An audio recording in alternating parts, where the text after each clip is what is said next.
Assalamualaikum Bang Egy. Bang Egy tadi mengikuti acara diskusi terkait dengan persoalan DPT yang akan 22 hari lagi kita melakukan pesta demokrasi. Sementara tadi ada perdebatan mengenai data yang ditenggarai adalah merupakan data invalid.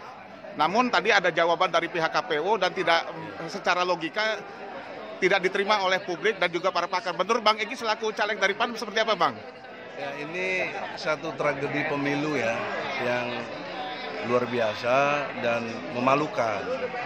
Maka logika hukum yang saya bangun dua solusinya.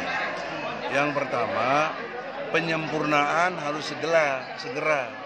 Tapi persoalan seriusnya waktunya cukup nggak? Penyempurnaan yang dimaksud tadi sampai hari lahir aja banyak yang salah. Kemudian zaman Nabi Musa lagi zaman Nabi Isa malah ya. Kemudian juga tentang apa yang dimaksud dengan satu keluarga ada 200 orang. Itu berapa istrinya itu? 3.000 bahkan. 3.000 bahkan, Masya Allah. Jadi ngaco lah. Nah, poin pentingnya adalah bagaimana mensikapi ini. Tadi saya sudah jawab satu, penyempurnaan. Tapi problemnya waktu.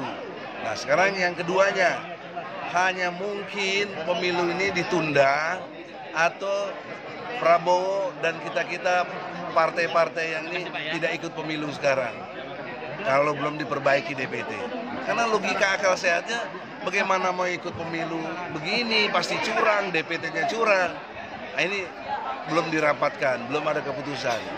Atau revolusi sekalian lah. Ya. Nah, itu juga pilihan juga. Selain itu Bang Egy juga kan merupakan pakar hukum. Menurut konteks hukum ketatanegaraan seperti apa Pak? Ya ini jelas satu kegagalan pemerintahan Jokowi. Karena pemerintahan Jokowi secara substansi yang menyelenggarakan pemilu ini melalui KPU. Jadi Jokowi tidak bisa beralasan ini KPU. Karena KPU ini bentukannya dari pemerintahan Jokowi lewat DPR juga memang, tetapi secara gradualnya merupakan satu kondisi objektif dari karyanya Jokowi. Jadi pemerintahan Jokowi ini gagal gitu loh. Maka oleh karena itu secara tata negara tadi apakah tunda pemilu sampai DPT-nya selesai atau tidak ikut pemilu dan kemudian revolusi. Kemudian ada wacana dari beberapa pakar Bang Egy untuk mengundang luar negeri dalam proses pengawasan pemilu seperti apa dengan data seperti ini?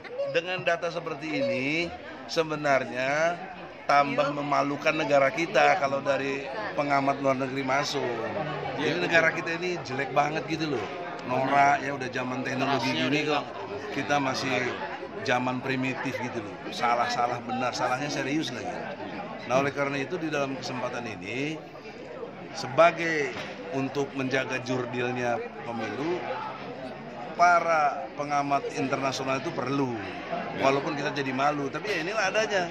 Tapi orang tahu kita brengsek kayak begini, keadaan tidak baik ini, gagalnya Jokowi. Jadi Jokowi itu gagal gitu. Aturan KPU sudah disampaikan bahwa tanggal 17 Maret kemarin sudah ditutup untuk peserta pemilih dengan KTP yang berbeda domisili. Sementara ini jikalau keputusan tetap dilaksanakan pemilu, sementara terjadi coret-marut persoalan DPT dan sebagainya, bagaimana jika dipaksakan? Ya, itulah yang saya bilang. Jika dipaksakan, logika hukumnya menjadi tidak legal karena DPT-nya tidak benar. Jadi bagaimana mau legitimasinya? Karena kekuatan pemilu itu di DPT. Itu kondisi hukum yang benar.